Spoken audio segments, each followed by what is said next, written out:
Hello Ma'am Irene, third week na po kami. Nandito po si Jane Kawaita. Ito po yung aking estudyante ngayon.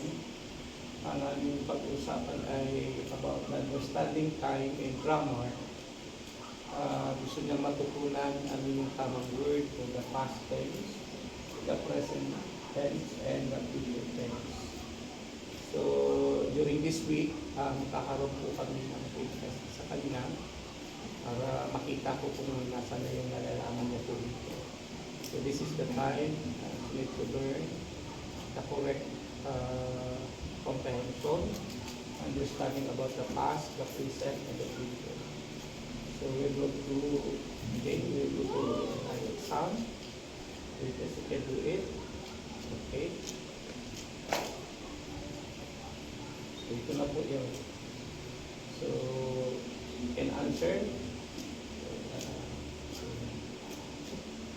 So, the direction identified if the action happened in the past, present, and future. Just select A, B, or C.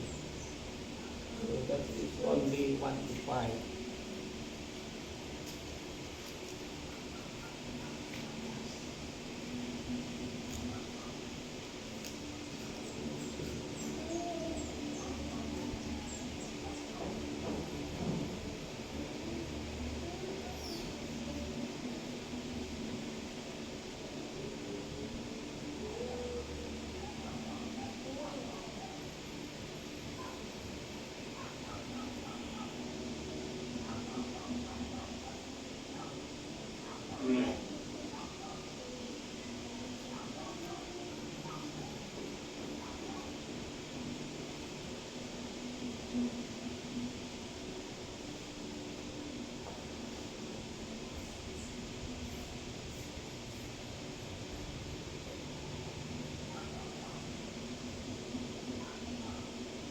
Okay? Natapos na po niya. So, we'll answer Jane. So, number 1, she walked to school yesterday. So, what is the correct answer? 5. B, present. So, it's not the correct answer. The correct answer is walk.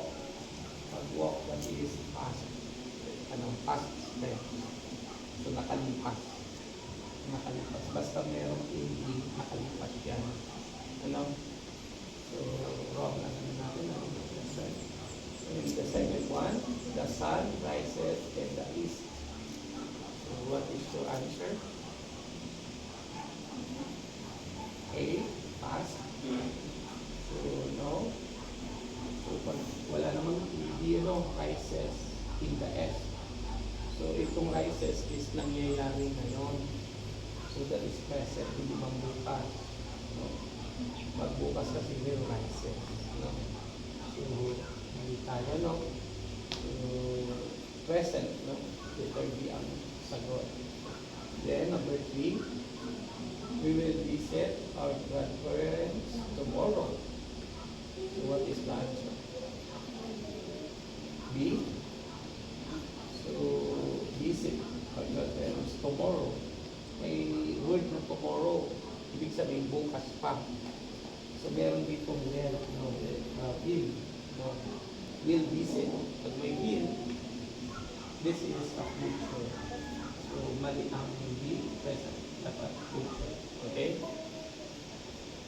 So, the next one, I am eating breakfast right now. That is your answer. Okay? Pag sinabing right now, ngayon yun, now. Ngayon, now. Pwede rin bukas, kasi tomorrow ito, di ba? So now. So, I am eating breakfast. Okay, I am eating, no? So, this is present. Present. Hindi siya past. The last one, they played football last week. So, may hindi siya. O ano yan? Pag may hindi, A is correct, past. So, you got correct 1, Play, pass siya. Kasi nakalipas na. Last week pa, last week, nakalipas. Nung last week pa. Kaya, past tense. So, very good. At least isa ka, no? So, thank you so much, no? So, next week, we will discuss to you. I discuss to you how to understand the past, present, and future. Ano, enjoy ka ba? Excited ka? Ito ay tayo doon.